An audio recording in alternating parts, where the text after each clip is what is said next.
Hello, magandang araw po sa inyong lahat. So sa mentoring po natin ngayon ay tatalakayin po natin yung ilang leadership ability ni Jesus. So makikita rin po natin itong mga bagay nito sa kwento ng siya'y nagpakain ng 5,000 tao. Makikita natin sa Matthew chapter 14 ang istorya po nito at makikita rin po natin sa mga ibang talata ng gospel. So ano yung leadership na ipinakita ni Jesus dito? Number one, that He is able to see the needs. He is able to see the needs. Ang sabi ng talata sa verse 14, pagdating ni Jesus sa dalampasigan, nakita niya ang napakaraming tao. So he sees beyond the presence of the people. He sees beyond that. He sees the need of the people. Kaya ang sabi niya, nahabag siya sa kanila, kaya pinagaling niya ang mga may sakit na dala nila. Is that wonderful, ano po, that God is willing to really help them, ano ho. So sabi niya, that He is able to see the needs. So, when there is a need, there is always an opportunity to do God's will. Kaya tayong mga leader, tayong mga lingkod ng Panginoon, tayong mga Kristiyano, kailangan meron po tayong mata sa pangangailangan ng ibang tao, and we are able to help them maibsan man lamang yung kanilang mga kalungkutan, pangangailangan, o mabigyan po natin sila ng good counsel, malutasan nila ang kanilang mga problema. So, every need an opportunity to do God's will. So, when needs are met, usually people follow. When needs are met, people usually follow. Amen. So, just be an influence through giving.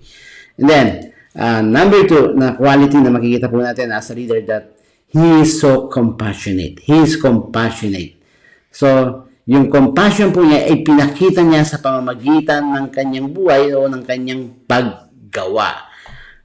Paano po tayo makakadevelop ng compassionate heart? Hindi naman kasi kalagad tayo automatic may compassionate heart. Ano po? Sometimes we really to work it out para magkaroon po tayo ng compassion. Number one is we must able to see ourselves in their place. Kailangan makita natin sarili natin sa kanilang lugar. Kung nangyayari sa akin to, ano yung gusto kong maging response nila? Ano yung gusto kong maging tulong nila? Kung nangyayari sa anak ko to, sa mga mahal ko sa buhay, ano kaya ang gusto kong gawin nila para sa mga anak ko? The same way, ano po, for us to be compassionate, kailangan makita natin yung sarili natin sa lugar ng mga taong naghihirap o may mga challenges sa buhay. And then, number two po, to be compassionate, pangalawang tip po ay we must feel the pain. The frustration, depression, desperation, yung agony, yung cry ng puso nila. Magandang magkaroon po tayo ng mga moment of reflection. Kung sa akin kaya yung gaano kaya kasakit yon. We must feel the pain. And number three, para po tayo magkaroon ng compassionate heart, we must ask God. Amen? That He will give us a compassionate heart just like His heart. Amen po. So, ito pong nangyayari when we are compassionate. Because when you have compassion in your heart, ano po, true compassion always demonstrate through action. A true compassion is always demonstrated through our action. Ito'y laging nakikita. Automatic na po ito. Pag sinabing kinahabagan ko o naawa ko sa taong yan, dali-dali sa moment na yon, gusto mong maibsan, matanggal siya sa ganung kalalagayan.